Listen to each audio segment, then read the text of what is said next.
by their government. Supply management, for some reason, keeps being used as a convenient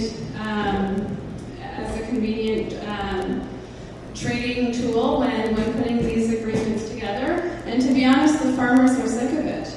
And the compensation that the Liberal government is talking about giving to dairy farmers in particular, that doesn't help the beef farmers, that doesn't help other sectors who are going to be affected by this USMCA. As well, we were told that nothing would be signed without the steel and aluminum tariffs being dealt with, and that still hasn't been done. And I think the government really needs to they need to stand up for the industries here in Canada. They need to be talking with those sector experts, and they need to be also making sure when they sign trade deals that they are looking after our sovereignty in terms of future trade deals, and we absolutely should not be bending to trade partners like Donald Trump and the United States.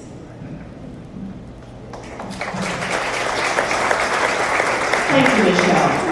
Michael, 1 minute rebuttal. Thanks very much for the question. So the United States approached the renegotiation of NAFTA looking for a better deal, and the position that we're left in is we made concessions in all kinds of areas, and perhaps with hopes of getting those tariffs lifted faster. But we've sacrificed 3.9% of our dairy market access, elimination of Class 7. We also see caps on future auto exports. We still have steel and aluminum tariffs in place, not to mention other reciprocal tariffs that we have with the United States. And all of this included in a deal that requires the United States to approve future free trade deals or trade agreements that we would have with other countries, which our government is pursuing or should be pursuing. Our sovereignty shouldn't be part of any deal, and the USMCA should not be signed until those issues are addressed. Thanks. Thank you, Michael. Lorraine. I agree with you. I agree that we should protect our sovereignty in trade deals, that we should not be rolling back environmental legislation and labor laws and regulations to appease our trading partners. I think we say we're open for business, but we still have to find that balance and protect what Canadians hold dear, protect our environment, and protect our values. The fact that we would like people to receive a living wage and not drive down labor costs to attract industry. So I believe that we should protect our sovereignty and everything that we hold dear when we negotiate trade deals. Thank you. And John. First, we have to figure out why we have tariffs. All nations borrow the principal, and they owe principal plus interest. So they use the principal to produce the goods, they inflate the price to P plus I, and then they try and sell it and export what they can't sell to the home market, which is why all countries have to export what they can't sell by the amount of the interest, because we do it to ourselves. So, you'll never be able to get rid of tariffs and tariff wars until you abolish interest. That's the reason for them. Thank you, John. Mary Jean, your rebuttal. Canada negotiated hard in the USMCA.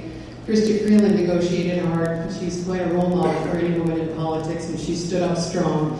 And we got a good deal. We got a good deal for Canada. We got a good deal for Canadian workers. We got a good deal for Canadian families and for Canadian farmers. There's a large percentage of Canadian agriculture that is export dependent, and a big cross-border trade with the United States. $2 billion a day in cross-border trade, in total trade between Canada and the United States, our largest trading partner. We safeguarded all of that. and we will provide full and fair compensation to dairy farmers. It's in consultation now. I've been in agriculture my whole life. My family's involved in supply management. I understand those issues, and I'm ready to go to bat to fight hard for farmers of all stripes, but certainly in this case for the dairy farmer, and to make sure that I bring my experience to bear to make sure that they are looked after well and properly in Ottawa through this deal and others. Thank you very much. Thank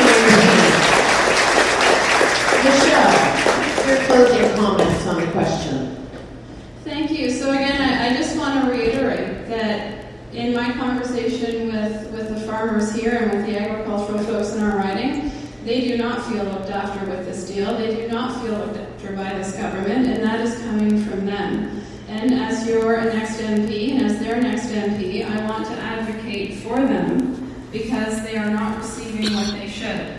And in my opinion, the Liberal government has lost its credibility in terms of they promised to our agricultural critic, MP Alistair McGregor. He stood up several times in the House of Commons during negotiations. He asked specifically if supply management was going to be used as a bargaining chip during these negotiations, and he was told no, and obviously that's not the case. Thank you, Michelle. Our next question is directed to Michael Barrett and will be directed to him by Sue Watts. Michael, what are your views on a carbon tax or other measures to manage the environmental impact of carbon dioxide producers? Thanks very much for the question. So the Conservative Party does not support a carbon tax. The proposed Liberal carbon tax that's to come into effect here in Ontario on January 1st, it disproportionately hurts people in rural communities. It disproportionately hurts us in Leeds, Grenville, Thousand Islands, and Riva Lakes. So what we have is the proposal for a regressive tax that is indiscriminate in terms of how much people make. But instead, if you drive to work, or if you drive to the doctor, or if you drive your kids to or grandkids to hockey or dance, you're going to pay more. And the Prime Minister has said that is a behavior that needs to be changed. If you heat your home in one of Canada or one of the world's coldest climates, you will pay more.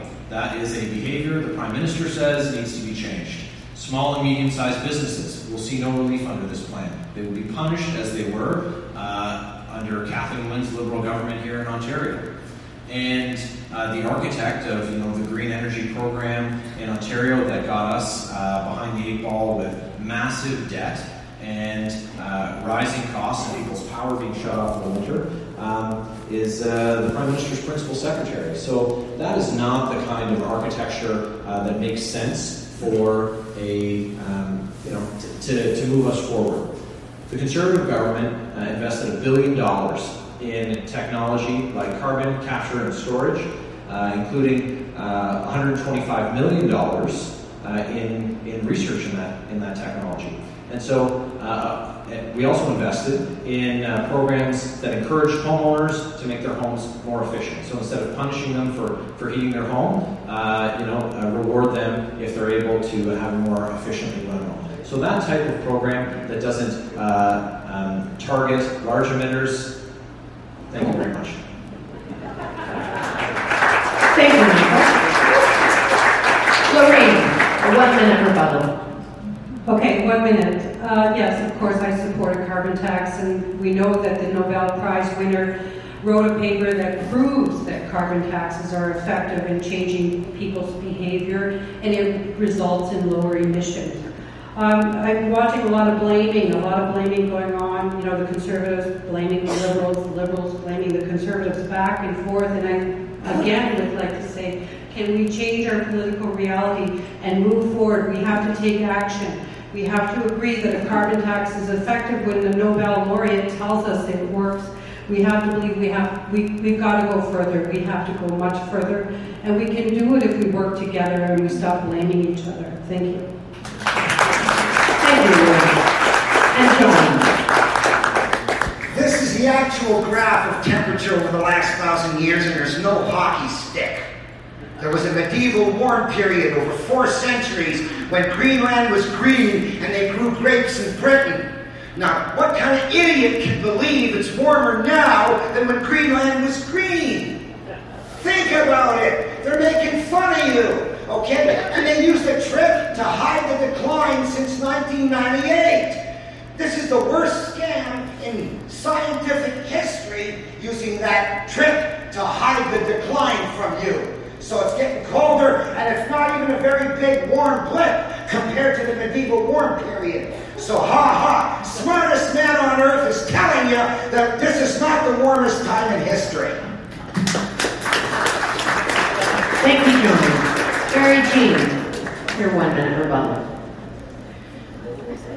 As Liberals, we believe that the economy and the environment go hand in hand. So yes, we're pricing pollution. We're going to put a price on what we don't want, and we're going to invest in the things that we do want, like clean technology and our families. And we have been listening too, because we understand people are worried about the cost of this. And so at the end of the day, the Climate Action Incentive will provide money to Ontario families that will actually put more money in their pockets than the program might otherwise cost. So we are putting a price on pollution, because we know that we have to take action after 10 years of no action and no social license and no public trust in the Tories over the environment. We're taking that action, we're making it happen, and we're going to bring it home. Thank you very much.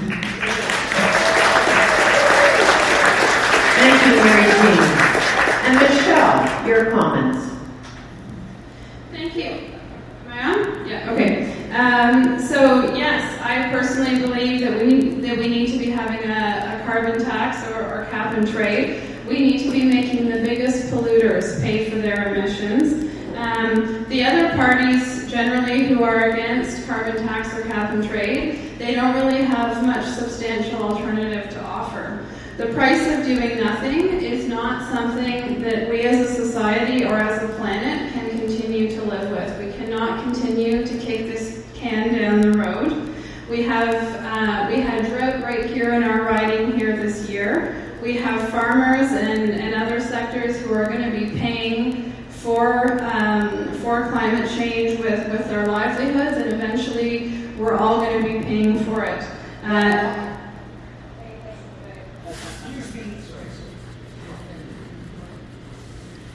And also I would question why more is not being done at the government level to invest in green innovations. Thank you. Thank you, Michelle. A reminder to the panelists. Yes, Lori. I would like to give Michelle additional time for that. The timer, I was watching them, the timer had been stopped. I would like to remind the panel that no comments are to be spoken while one of the other panelists is speaking. Please respect the panelists. Michael, would you like to conclude on your question? Yeah, so thanks very much. Couple of things. So one, the Liberals talk about having a social license, but they spent $4.5 billion taxpayer dollars nationalizing a pipeline that they can't get built, and don't have any timeline or framework set around when they're going to get, fulfill the Federal Court of Appeals ruling that they need to properly consult with Indigenous communities. So the social license has obviously expired or it doesn't exist. The other thing is that when we look at pricing pollution, it's a very nice turn of phrase that's been adjusted instead of pricing carbon. But we have millions of liters of raw sewage get dumped into the river, and that gets the AOK from the federal environment minister. No price on that. And when we look at the largest emitters, they are exempt because the government knows that this would crush business. Small and medium-sized businesses, regular taxpayers, mom and dads, they're the ones who pay. Thank you, Michael.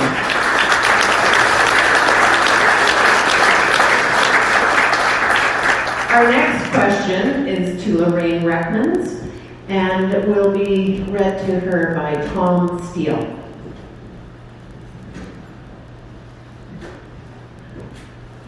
If you had the opportunity to write the platform for your party for the next federal election, what would you place in it?